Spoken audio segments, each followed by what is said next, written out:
rocking with it.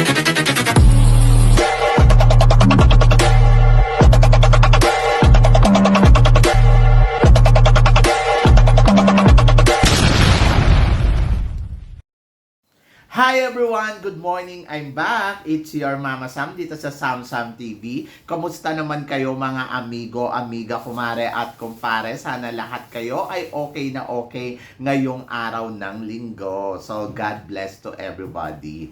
So kamusta naman kayo? Kamusta naman ang inyong weekend? Sana lahat kayo ay nasayahan. Kami kahapon nanood kami ng sine. Ang ganda ng pinanood namin. Actually, ayaw siya panoorin ni Nu eh.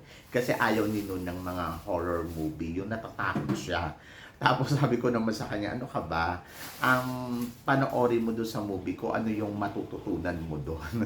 Hindi yung kung ano lang yung nakikita mong nakakatakot, sabi ko sa kanya.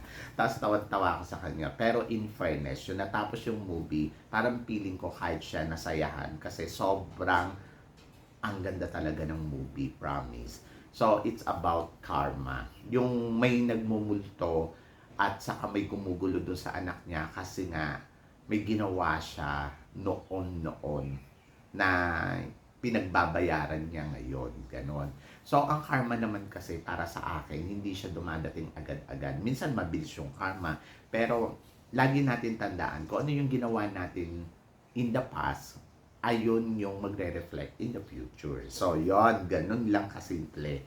So, natutuwa ako dun sa movie kasi ang dami kong natutunan. Parang mas after ko mapanood nun, dapat pala talaga maging mabuting tao tayo. O dapat pala piliin natin lagi kung ano yung makakabuti para sa atin. Hindi yung parang makakasagrabyado tayo ng ibang tao, makakagawa tayo ng pangit sa ibang tao. So, dapat lagi tayong naka-forward doon sa natin, goal natin in the future na makakabuti sa atin. So, yan, nakakaloka yung movie yun. Anyway, after nun, syempre, napunta kami ng temple kasi parang ang mahal na araw dito. Tapos, ayun, masaya naman kasi parang na-relax kami ng bonggang-bongga at na-enjoy namin yung Saturday namin. So, ngayon, dito lang kami sa bahay. Ewan ko, baka mamayang hapon plano ko magsimba. Sana makasimba ng bonggang-bongga, di ba? So, yan. At eto nga, kahapon din, may mga pinag-uusapan nga sa social media. Hindi kasi ako makapagbigay ng reaction ko yesterday kaagad-agad kasi nga nasa labas kami. But yung napanood ko siya, to be honest guys, hindi na ako nasurpresa. Hindi ako na-surprise sa Miss Universe na ganun yung ginagawa nila or ganun yung plano nila. Kasi parang feeling ko, kapag business kasi, umasa ka na maraming gagawin dyan ng mga eksena na hindi mo talaga magugustuhan minsan. Kasi syempre, kung ano yung makakatulong sa business nila, ayun yung gagawin nila para umangat yung business. Pero meron akong hindi nagustuhan doon sa pinag-uusapan nila. Yung mga no age limit, sabi ko nga, hindi naman natin gusto, pero no choice tayo kasi ayun yung gusto nilang mangyari. Tapos yung mga married woman, tapos ang ending pala, hindi nila pananalunin. To be honest, ayoko mag-focus doon sa hindi nila pananalunin. Kasi kung minsan iisipin mo, inallowed nilang sumali sa Miss Universe, itong mga no age limit, itong mga married woman, divorced woman, tapos yung may anak, tapos tawag dito, transgender, inallowed nila lahat yan.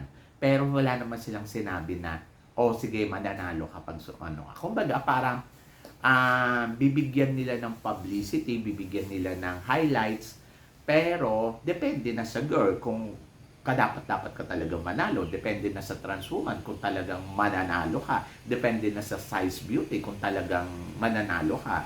Empowered. So, ang hinahanap nila. So, kung ikaw yung hinahanap nila, di ikaw yung mananalo. Either na transgender ka, no age limit ka, or may asawa ka, lahat yan, pasok sa banga. Pero, hindi siguradong mananalo.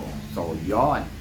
Malinaw naman yon. Para lang yan, syempre, kumbaga parang open sa lahat. Tapos, kapag naman kapag tawag dito, kapag ipinakita naman yan, or ginudge naman yan, so, depende na sa judges kung magugustuhan niya yung babaeng to. Katulad na lang ni Colombia, nagustuhan nila. So, nakarating sa top 5. Pero, hindi pa manalo. Kumbaga parang yung mananalo kasi syempre ko-consider diyan paano 'to may asawa, paano 'to may anak, gano'n.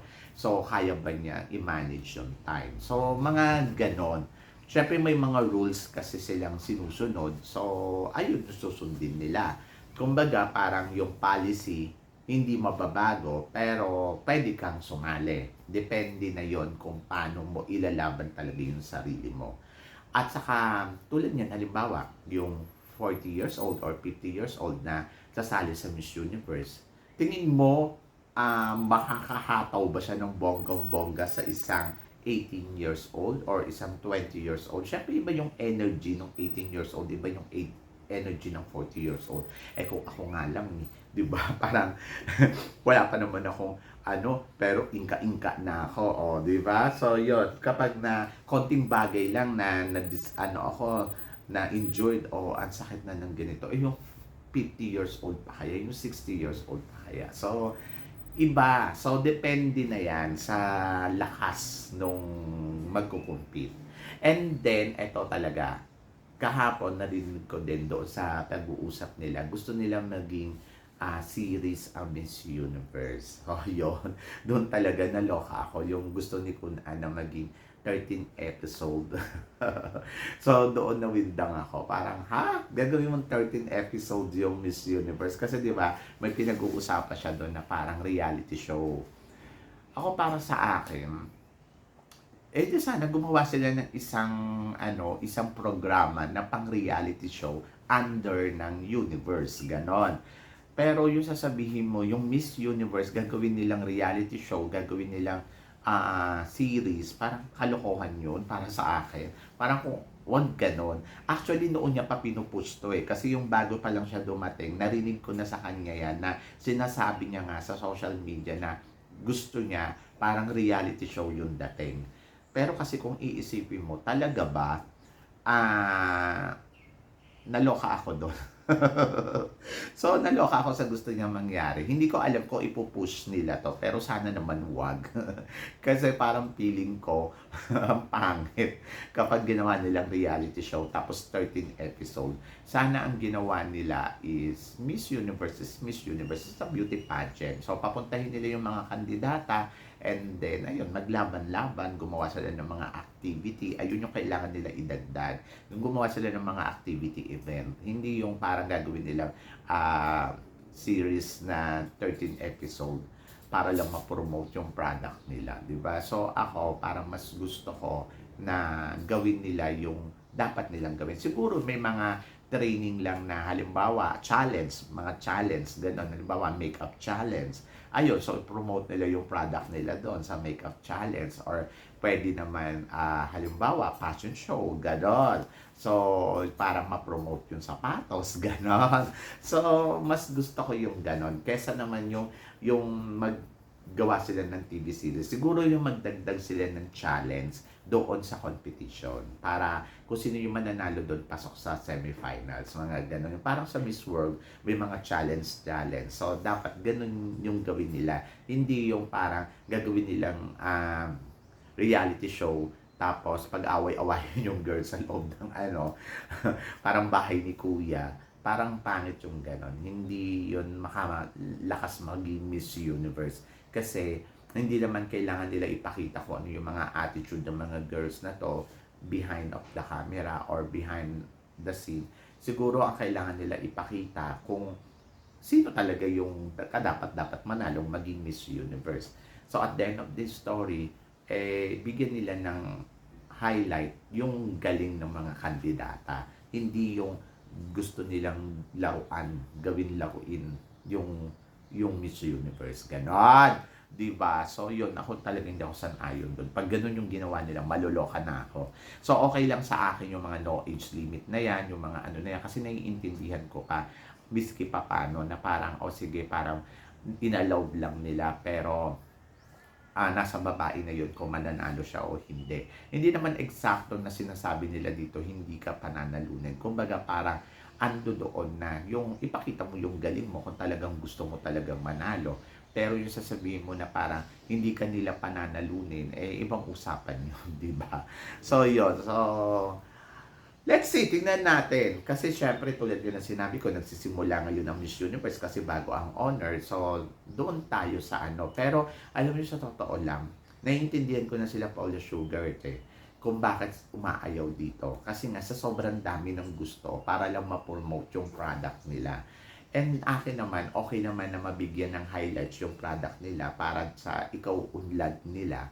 So, wag lang nila masyadong gamitin ba yung pagsamantalahan, yung kung ano ang meron yung Miss Universe. Kasi baka dumating yung araw, madismaya yung mga audience nila sa kanila, mawalan tuluyan yung tinatawag na prestigious ng pageant. So, dapat ingatan din nila yon at mahalin nila doon.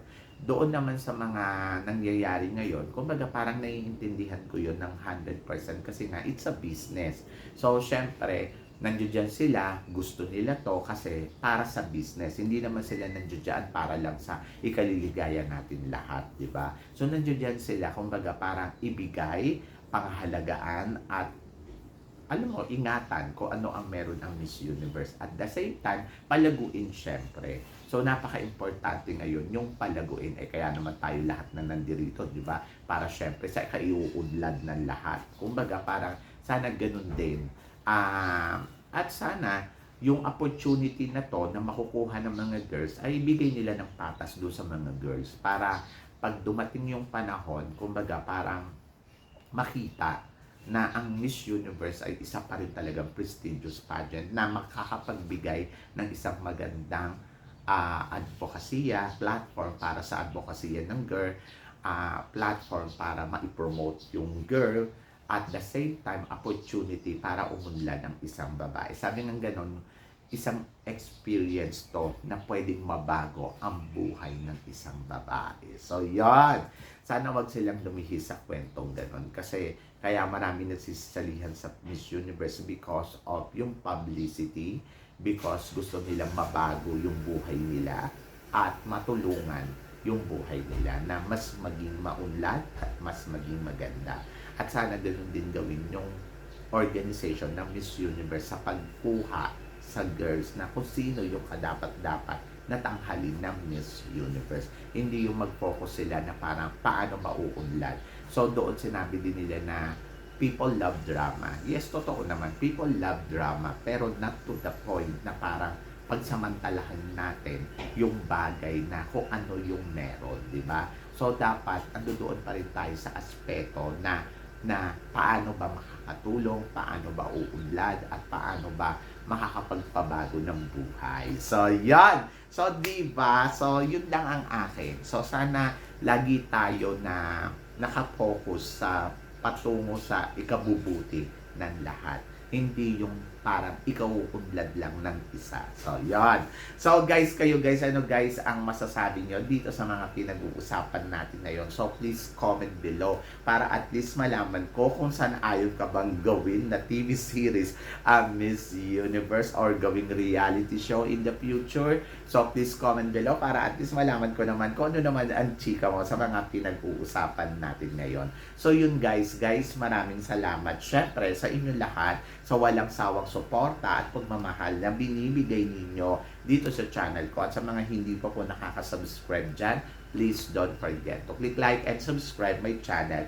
At i-click na rin po ninyo yung notification bell para lagi kayong updated syempre sa aking mga chika. Sabi ng ganon, always keep smiling and always think positive lang. Walang imposible guys. Magtiwala lang tayo sa itaas. Kaya guys, hanggang dito na lang. Hanggang sa muli nating chikahan. See you next time. Thank you guys. See you tomorrow.